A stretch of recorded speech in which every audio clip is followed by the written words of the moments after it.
Vous savez, il y a des centaines d'épisodes des Simpsons, avec des centaines d'histoires, certaines drôles et d'autres moins. Mais ce que je sais vraiment, c'est qu'il y a un élément qui revient à chaque épisode, le générique. Et aujourd'hui, j'ai décidé de vous faire un top 5 des meilleurs génériques. Tout épisode confondu, toutes saisons confondues, toutes saisons depuis 1989. Voici les 5 meilleurs génériques des Simpsons. 4 regrets et un enterrement. Le générique démarre sur une carte dans un style médiéval. On voit Springfield dessiné comme la terre du milieu, on avance sur la carte, Shelbyville, le pays du chocolat, des noms de lieux qui font référence à des épisodes cultes de la série. On arrive au véritable objectif, le canapé confortable.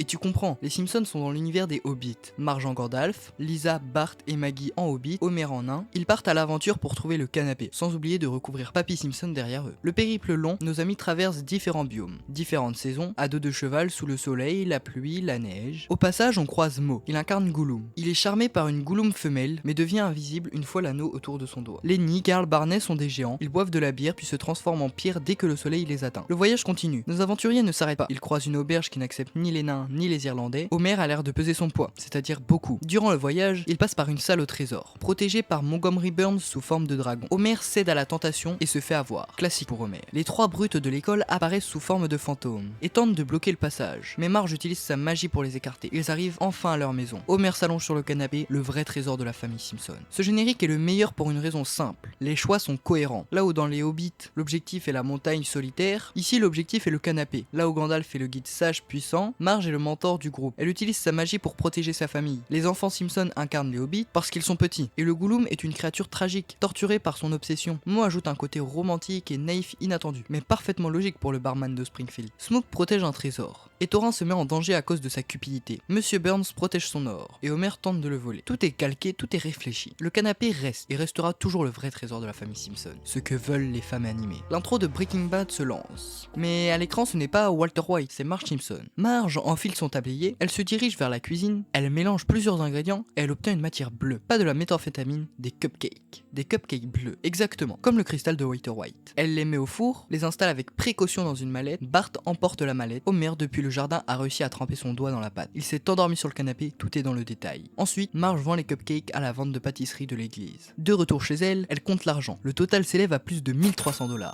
Pas mal pour une vente de gâteaux. Et le moment final, la caméra recule. On sort de la télévision. Et le canapé sur lequel s'assoient les Simpsons, c'est cette fois celui de Breaking Bad, avec Walter White et Jesse Pinkman installés dessus, qui regardent l'épisode, Bryan Cranston et Aaron Paul. En vrai, pas en dessin. Ce générique est brillant, pour plusieurs raisons. D'abord, le choix de Marge, parce qu'Homer n'aurait jamais pu être Heisenberg. Homer n'est pas le père de la famille intègre qui se transforme lentement en criminel. Marge, si, le visage blasé et concentré en privé. Enjoué en public, c'est exactement la dynamique de Walter White. Les cupcakes bleus qui rappellent la méthamphétamine, la mallette, le comptage de l'argent, tout est calqué sur la série culte. Et cette fin où le canapé n'est même pas celui des Simpsons, où il est pris en vue réelle, la première fois que tu le vois, ça fait bizarre. T'as pas l'impression que le générique est fini, mais c'est ça qui le rend original. Bart Ball. Celui-ci est différent des autres, parce qu'il a été créé par Banksy, l'artiste anonyme le plus célèbre du monde. Le générique commence normalement, la famille arrive, s'assoit sur le canapé, et puis la caméra recule. Elle traverse le mur du studio, et tu vois qu'il y a derrière une usine sombre, grise, toxique, des ouvriers qui travaillent à la chaîne pour produire des images des épisodes, des enfants, des animaux, des conditions atroces. C'est censé représenter les conditions de fabrication d'un épisode des Simpsons. Les dessins sont réalisés, coloriés, assemblés dans un environnement qui ressemble à un atelier de sueur. Un panda est utilisé pour traîner des chariots. Une licorne perd sa corne pour fabriquer des boîtes de TVD. C'est sombre, c'est dur, c'est pas drôle. La musique qui accompagne la séquence est inspirée de la liste de Schindler,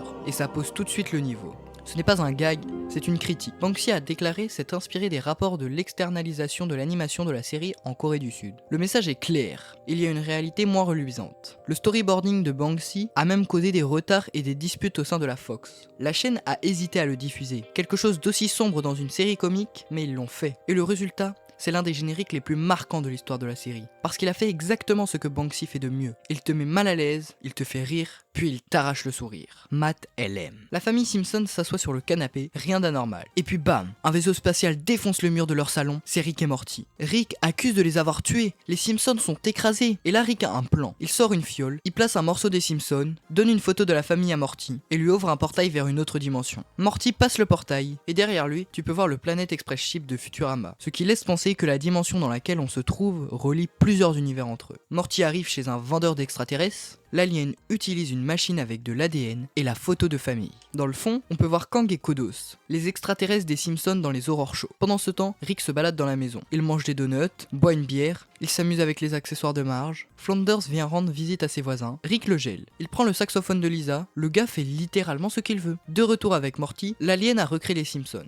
Sauf que le résultat, c'est une sorte de chimère mi-Rick, mi-Simpson, absolument dégueulasse. Les deux criminels s'en vont, et Bart brise le 4e mur pour se plaindre des animateurs qui s'amusent avec lui et sa famille. Ce générique, c'était le premier crossover officiel entre Rick et Morty et les Simpsons. Dan Harmon a écrit une première ébauche, puis Justin Roiland a ajouté son grain de sel. Matt Groening lui-même a déclaré qu'il considérait cette séquence comme un mini-épisode à part entière. Et il y a une raison si ça marche aussi bien. Les deux univers se complètent parfaitement. Le cynisme de Rick, face à la naïveté des Simpsons, et Bart qui brise le 4e mur, ce n'est pas commun. Surtout pour se plaindre qu'on le torture. Mais comme tu le sais, il a beau se plaindre de nouveaux animateurs invités à créer un générique, ce n'est pas ce qui me manque. Homerzie. À Fantasia, le classique de Disney. Plus précisément le segment Le Sacre du Printemps, qui montre justement l'évolution de la vie sur Terre. Et génial avec ce générique. L'humour n'est pas dans les références, il est dans la chute. Marge lui demande pourquoi Homer a mis tant de temps, alors qu'on vient de le voir évoluer sur des millions d'années. C'est simple, c'est propre, c'est efficace, le genre de gag qui reste dans la tête. Voilà, c'est les 5 meilleurs génériques des Simpsons. De l'évolution d'Homer au crossover de Rick et Morty,